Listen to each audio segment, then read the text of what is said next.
我也不当任何观点。你中央说的对的，我也承认是对的；做的错的，我也其中有一点挑出来说一下，用政策来验证一下，是对也是错，反正比较客观一点就好了。那就好。14年搞社教社会教育就接受这个过程经历然后我儿女这个post 6历事情以后到操法红卫兵骗连以后到斗批改了，毛泽东他是一步一步来的，真正不是毛泽东毛泽东也是没有任何人收场，因为他呢一句话顶一贯，就是我们那个时候我在公社，我在公社里面那个大公社6个公社合并大公社，大公社那是22岁，那时候就是出身毛泽东那个时候是大概是几底吧？60年参加社教，65年就是下半年就是post 6历事情有了以后呢，把这个责任全部怪给毛泽东。后来才是文革吧？那个时候还没开始文革对吧？真正的文革社教是初期，社会教育，社会教育它是搞反通、反官僚主义，反买卖婚姻，反请客送礼。那个时候就多吃多占，对干部多吃多占，那就是清理，从大列开始搞，大列那个搞的叫谁说谁早，要经常上阵。那个时候是这样的，现在我们意识到，刘少奇呢，他老婆呢，在桃园搞的桃园经验，他跟毛主席的想法是背道而驰的。他那里的提倡搞3对8、4大自由，解放生产力，就让所有老百姓自己能够独立的过日子。毛泽东想法不一样，他说你只要是私有制存在，就有国才会压迫，有国才有压迫，他的初衷就没完成历史使命。那我几百万、几千万人牺牲的该牺牲的，他的意思就是让老百姓翻身，不能再受苦，不能再受罪。他的指导思想就不一样。那问题是那个时候老百姓也不知道中央怎么想的吧？我们那肯定都有一个段子，一团雾水，搞不清楚，是吧？上面中央更厉害。应该是他们他60年，刘少奇就主张不是3年自然灾害吗？毛主席还是想把集体要巩固好吗？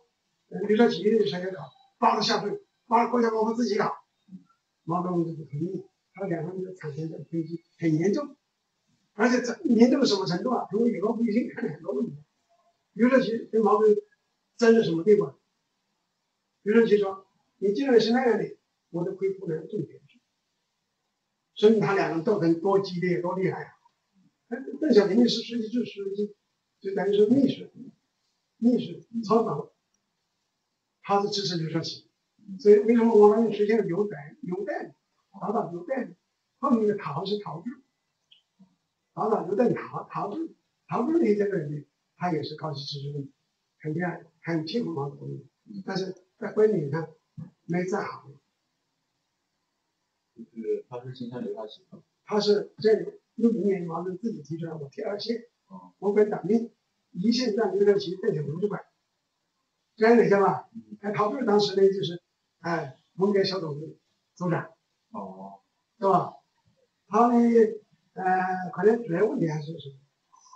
他在毛主席那个落实里面搞降低器。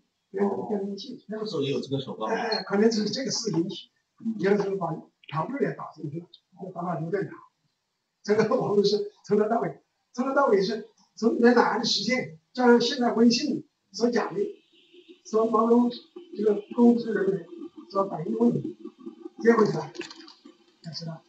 我们现在都完全搞不懂这个，很多书上也写的不明不白，因为真正的东西不知道。我们是很清楚的，因为我16岁参加工作，我19岁就在梁文口公司。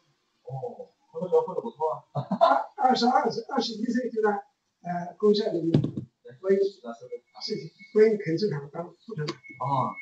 23岁23岁就到大公社跟6个公社合并，给大公社当副主任本参谋。当时涉及到土地嘛，我们也算是青年得志。农村叫黄麦比较早一点。那挺好的。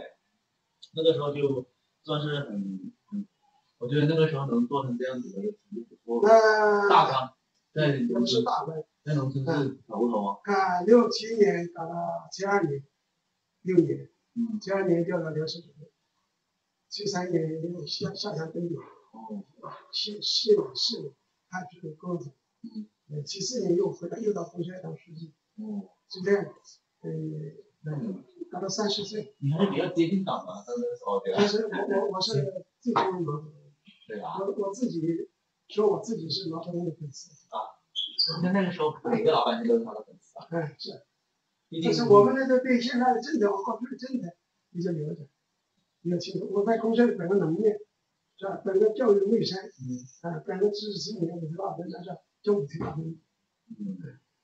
我搞过商店搞过，粮食搞过，工业搞过，交通运输搞过，这个局机关、人事、保卫、告销、主任都搞过。